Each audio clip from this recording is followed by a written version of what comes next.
So the next thing that happened on Friday Night SmackDown, we get to the next match of the night. But before we talk about the match, so Solo Sikoa comes out there with Tama and Fatu, the Bloodline.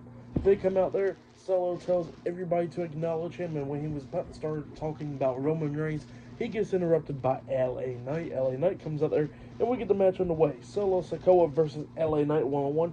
The Bloodlines at ringside for this match, and this match, it was pretty good for the most part. Both of these guys beating the hell out of each other in and outside of the ring, coming up near falls and all that stuff. At one point, LA Knight takes out Tama, and then he takes out Jacob Fatu. When Jacob Fatu comes running at him, he hits a back body drop onto Jacob, and Jacob hits the announce table going across it.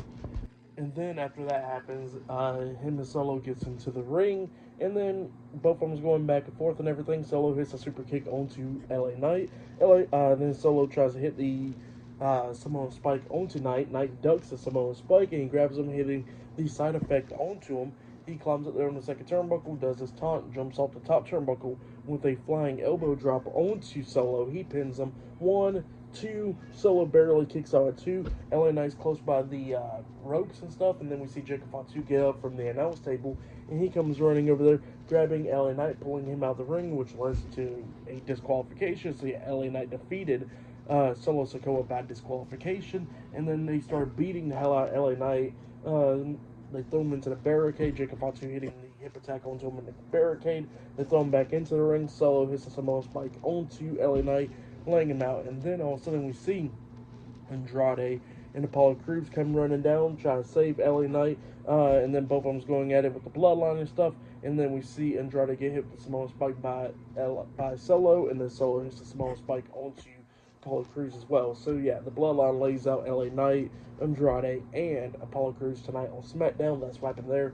For the match, what happened after the match, I'll give y'all 3 stars. That's why I'll give that. But yeah, that's what happened there. Pretty decent stuff. But then after that, we see Braun Strowman walking backstage, and then all of a sudden we see Elton Prince and Kit Wilson come up, and they try to talk to him about the Pretty Deadly musical, and then they gave him like thing, and he just looks at him and they just run off. And then Byron Saxton comes up trying to interview Strowman up until they get interrupted by Grace Waller and Austin Theory, 8-Time Down Under. And then Grace Waller pretty much says that, you know, Byron needs to go somewhere. He leaves, and then he tells Braun Strowman, how about you come out on the Grace Waller effect to get an actual interview. And Strowman looks at him and he says, alright, I'll come out there next week. So yeah, next week Braun Strowman will be on the Grace Waller effect on SmackDown. But yeah, that's what happened there. But next it'll be Bayley versus Chelsea Green 1-on-1 in the semifinals of the Women's United States Championship Tournament. That match is up next. So yeah, I'll see you guys later. Till then.